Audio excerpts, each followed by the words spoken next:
A lot of people are talking about my next guest. Their show originated in Australia. It's been playing to sold-out audiences all around the world. The New York Times says it sends audiences into hysterics. They can be seen in New York and Los Angeles, and it opens in San Francisco on October 29th. Let's see what this is all about. Please welcome Puppetry of the Penis, Simon Morley, David Friend.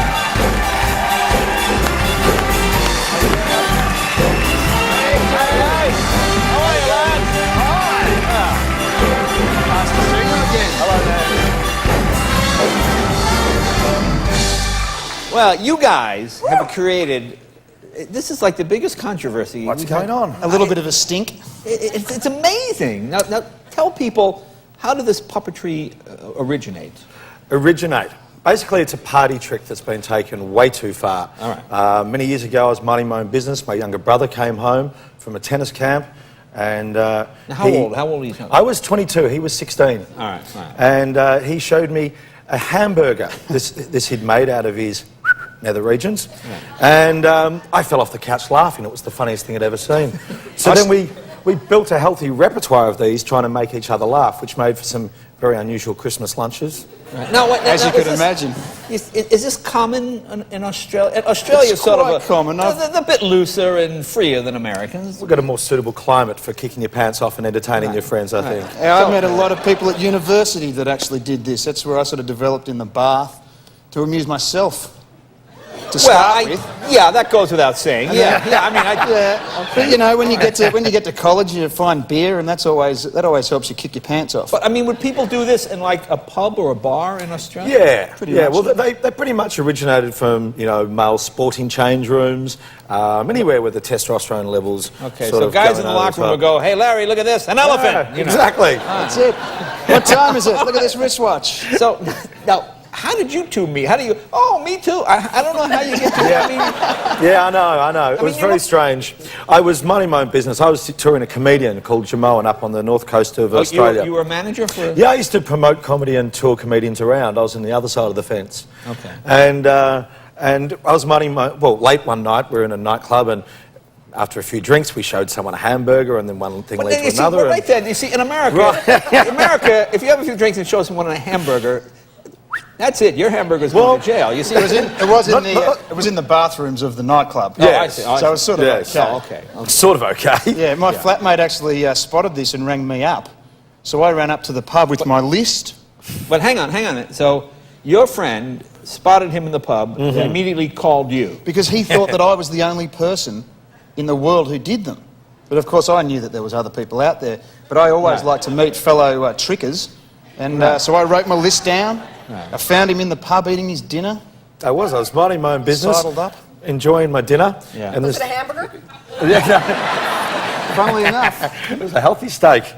But Friendy's walked up to me and he's just gone, "Look, I believe you do dick tricks." And I'm like, "Maybe. Who are you?" And he then handed me his list, showed me his list of 20 dick tricks, proceeded to drop his pants and show me his wares. Okay. All right. Now, made for an interesting dinner. Okay. Now. What were the early audiences like? I mean, how does one then take this show from the bathroom of the pub to a theater? I know, didn't you win some comedy festival? Well, our friends used to encourage us to kick our pants off. So, at parties and stuff like that, this is how it sort of started. I started getting invited to parties that I didn't know anybody. Right. And they would give me beer, and then they say, "Oh, I believe you do some of these tricks. How about you showing everyone at the party?" And that's when we sort of realised that we could perhaps throw a few capes on, charge an admission price, and run a show. I don't want people... This is not an erotic show. You guys aren't like Chippendale guys that get oiled up and... No, there's no fruity behaviour here, I'm afraid. This is the complete opposite of sexuality. Right. Yeah. Okay. It's, I mean, anyone that's seen the show, it's very obvious that it's a completely non-sexual show. Right. Okay. And, I mean, we try to be as nice about it. For a couple of guys running around the stage completely naked, it's as nice as we possibly can make it, where there's no swear words. Old ladies love our show. Grandmothers love our show. Grandmothers love it. So it's a family show. Thank God there's no swear words. Well, there you go. Well, thank God for that. We've had 5 generations of women come to the show. But tell me about the first time on stage. See, I walked out once, my fly was half open. I couldn't have been more embarrassed. I mean, how do you walk out naked that first time and go, is this gonna... You've got to have a total lack of shame. Okay. Yes, that helps. Look, I mean, the first time I did a show, I was terrified. I mean, my hands were shaking, and, Yeah. you know. But I mean, it wasn't so much the nudity thing; it was more actually performing on stage and actually, you know, dialogue in front of people. But yeah, look, I mean, the nudity thing, it was an issue back in the early days, not now. Okay, so you go to this comedy festival, and tell us what happened. Melbourne International Comedy Festival. We put an ad in the paper, and well, Simon had some friends who were actually in a national radio syndicate, Right. And they wanted to publicise the. Well, yeah, Puppetry they were championing our cause, and so we decided what we do, we'd take this to the stage, invited all the reputable theatre press, expecting them to slam it, say it's disgusting, and then we were going to go on our friend's radio show, which was Mark Malloy, and we were going to, you know, have some fun with it and say, come on, it's art, people, get over it, it's a piece of skin. And so, but to our dismay, the most reputable paper, The Age, called it the outright best show of the festival, which just blew us out of the water. Yeah. We had nothing to say anymore.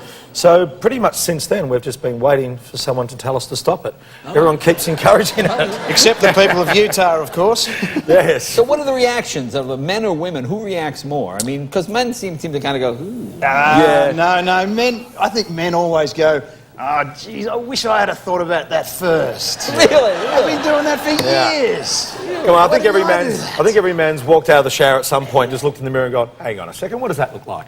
You know, and sort of just, I think everyone has dabbled. Women, I think, just go, I cannot believe you can do that with your genitals. And I can't believe you've kept it hidden from us for so long. Yes, Really? it's been secret men's business. How about your parents? Have they been to the show? Oh, my mum's been to the show twice. My mum thought it was charming. Bloody charming, Simon.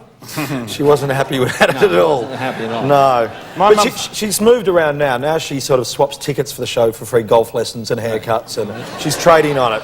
My mum thought it was funny. She just wished it was someone else's son doing it. Right.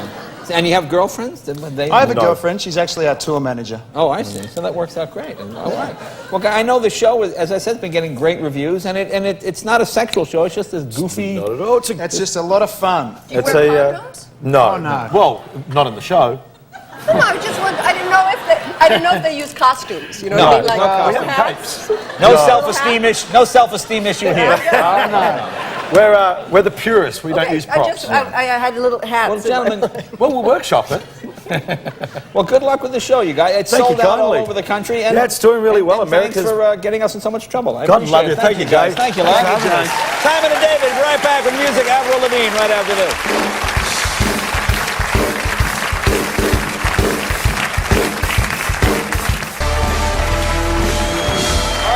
Guest was named MTV 2002 Video Music Awards Best New Artist. Her debut, Avril Lavigne. How are you? Good to see you. How you doing? Have a seat. That was great. Thank you. Simon and David, thank you guys. They're down at the Pleasure. Coronet Theater. Thanks for Thank you having very us. much. Puppetry with the Peanuts. Bye, everybody.